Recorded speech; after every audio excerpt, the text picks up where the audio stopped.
Oh, hi, my name is and today I'm going to start showing you this book called Dr. Seuss.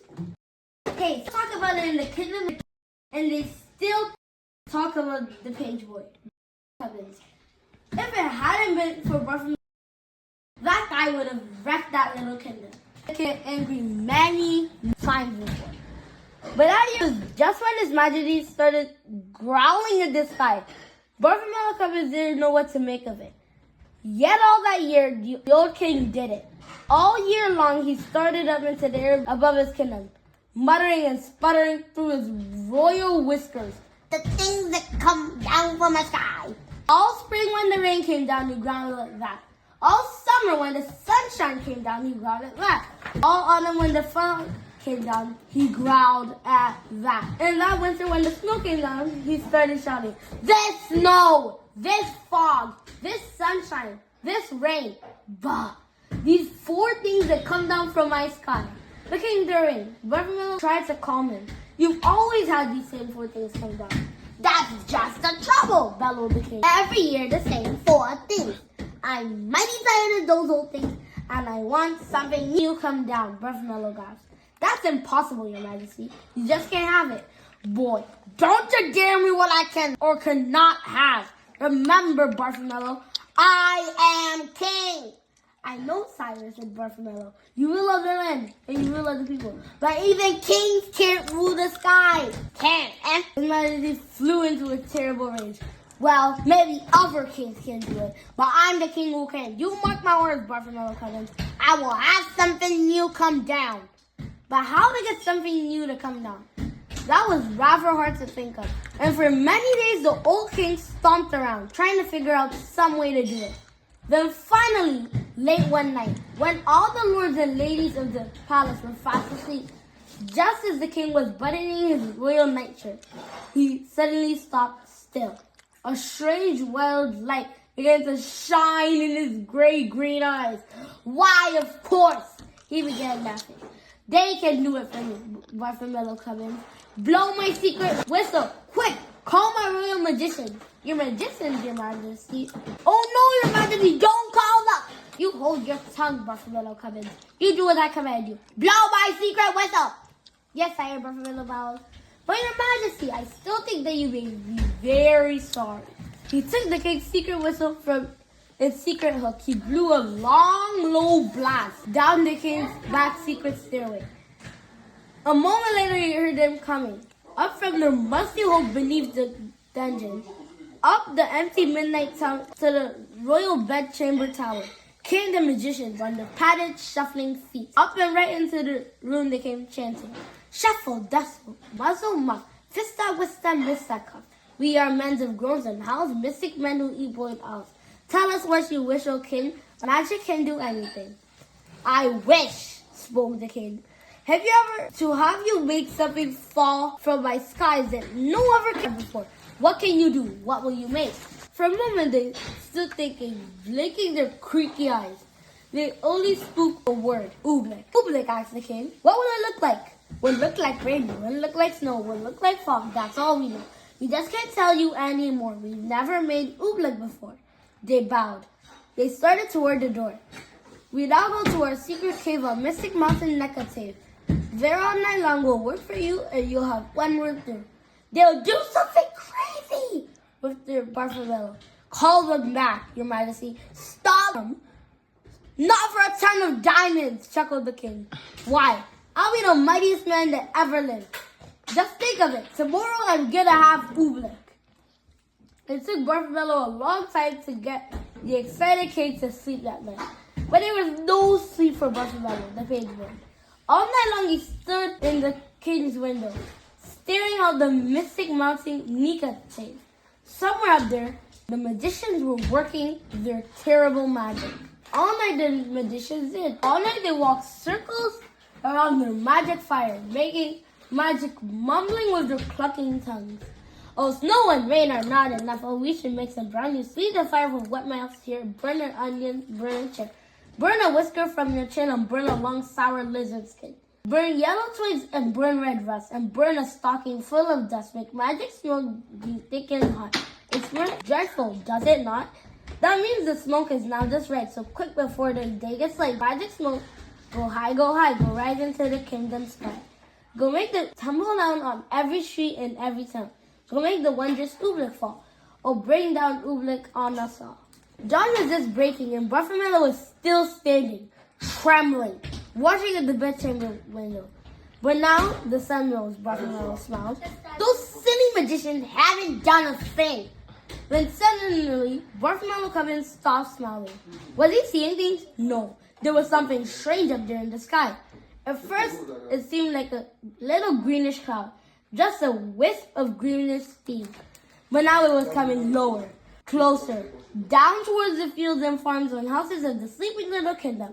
It was swirling around the topmost turrets of the palace. Tiny little greenish specks were shimmering in the air right over his head.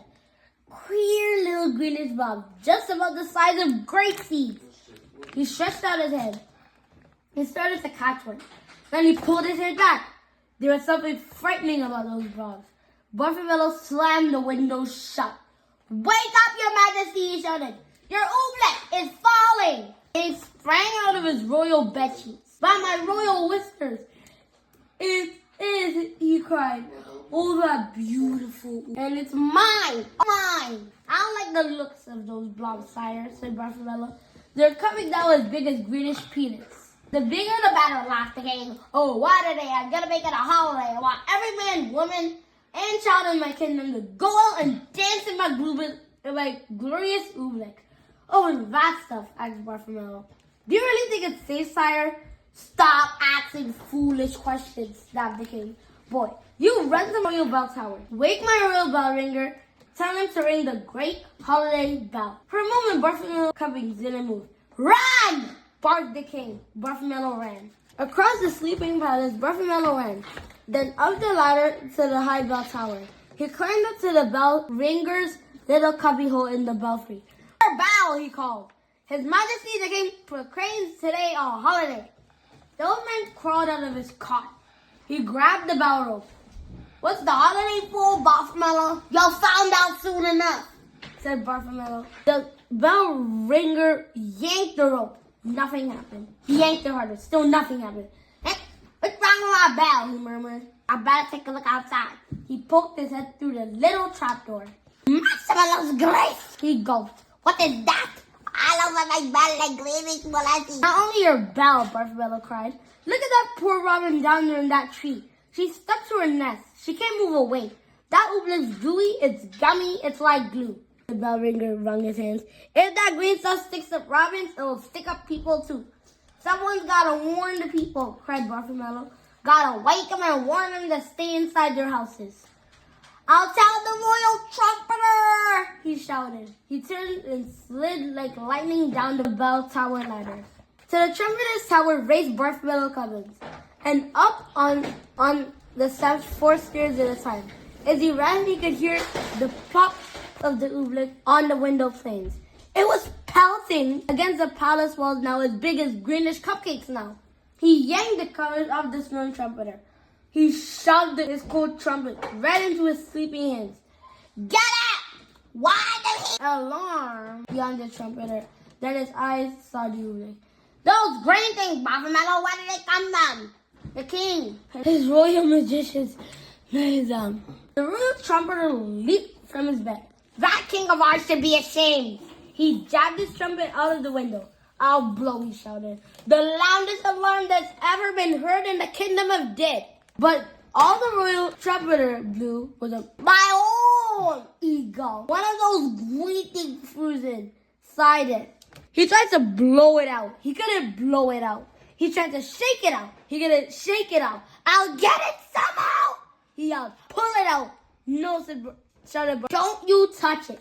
The trumpeter's hand was already in it. His fingers grabbed hold of the lump of Oobleck. He could feel it squiggle around his fist like a slippery potato dumpling made of rubber. He pulled with all his might. The Oobleck began to stretch. Then gloing, it snapped back inside the trumpet. It yanked its arm back with it up to the elbow. I can't wiggle a finger, the trumpeter wailed. Oh, Bartholomew, what will I do? I don't know. And I hate to leave you stuck to your horn, but But if you can't warn the people of dead, I've gotta find someone who can. Out of the room and down the stairs went Bartholomew Cubbins. Down to the chamber of the captain of the guards.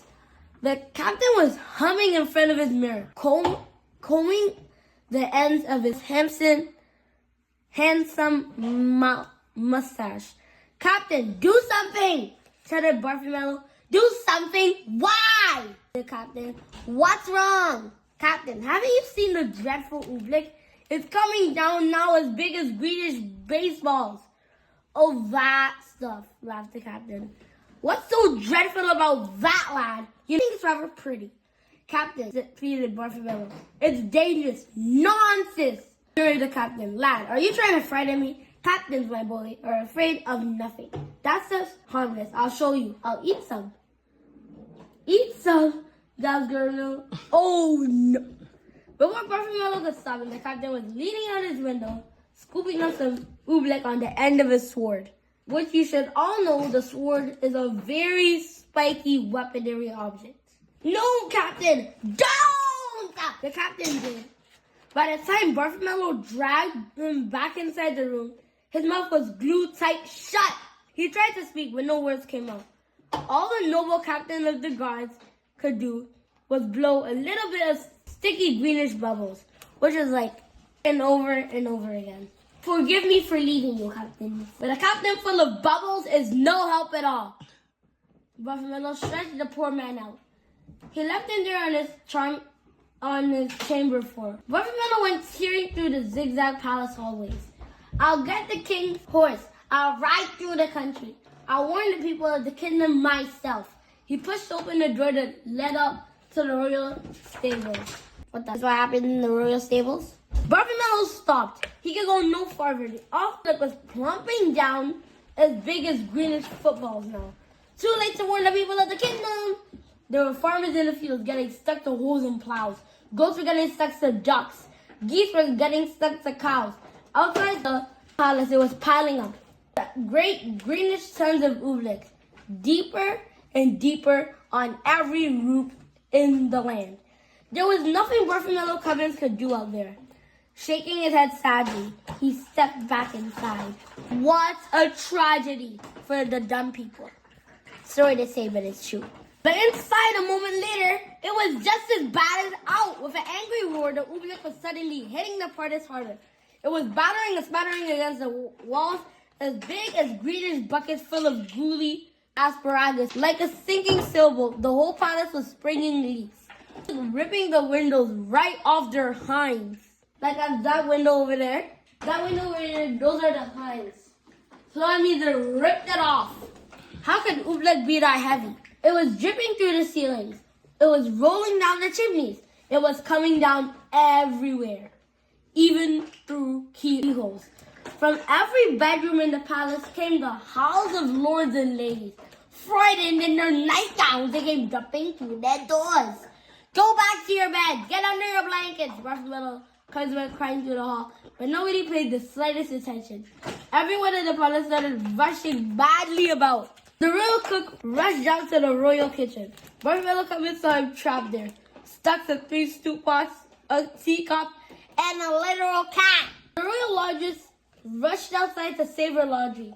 Bartholomew saw her stuck to the clothesline between 2 woolen stockings and the king's best Sunday blouse. He saw the royal fiddlers. There were 6 royal fiddles.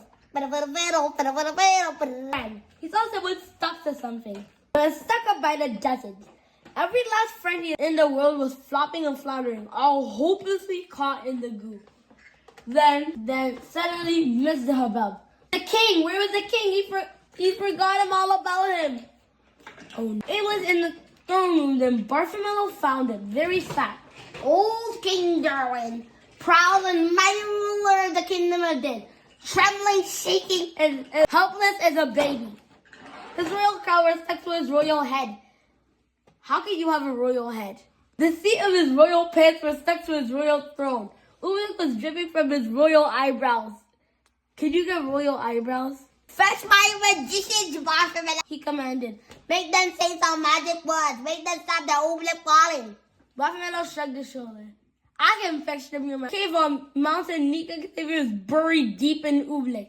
Let me think of the magic words grow licking. Oh, what are those words my Richardson say? Shuffle, muzzle, muff. That's all I can remember, and they don't do any good. Oobleck keeps on falling harder. Bartholomew Cubbins could hold his tongue no longer. And it's gonna keep on falling, he shouted, until your whole great marble palace tumbles down. So don't waste your time saying foolish magic words. You ought to be saying some plain words. I'm you mean boy. I'm Bartholomew. This is all your fault. Now, the least you could do is say the simple words, I'm sorry. No one have ever talked to the king like this before. What? He bellowed, me. Say I'm sorry. Kings never say I'm sorry. I'm the mightiest king in all the world. Bartholomew looked at the king square in the eye. You may be a mighty king, he said, but you're sitting in Oobleck up to your chin. And so is everyone else in your land.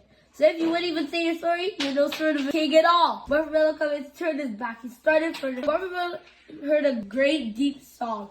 The old king was crying. Come back, Bartholomew. Sorry, Bartholomew Cubbins. You're right, it's all my fault, and I am sorry, he said, oh, Bartholomew, I'm awfully sorry. At the moment the king spoke those words, something happened. Maybe there was something magic in those simple words. I'm sorry. Maybe there was something magic in those simple words. It's all my fault. Maybe there was, and maybe there wasn't. But they say that as soon as the old king spoke them, the sun began to shine and fight its way through the storm. They say that the falling Oobleck blobs grew smaller and smaller and smaller. They say that all the Oobleck was stuck on the people and all the animals of the kingdom, and they just simply, quickly melted away. And then they say Bartholomew took the old king by the sleeve and led him up to the steps of the royal bell tower. He put the bell rope into his majesty's royal hands, and the king himself rang the holiday bell. The king proclaimed a brand new national holiday in honor of the 4 perfect things that come down from the sky. The king now knew that those 4 old-fashioned things, the rain, the sunshine, the fog, and the snow, were good enough for any king in the world, especially for him, old King During of Days. That's the end of the story.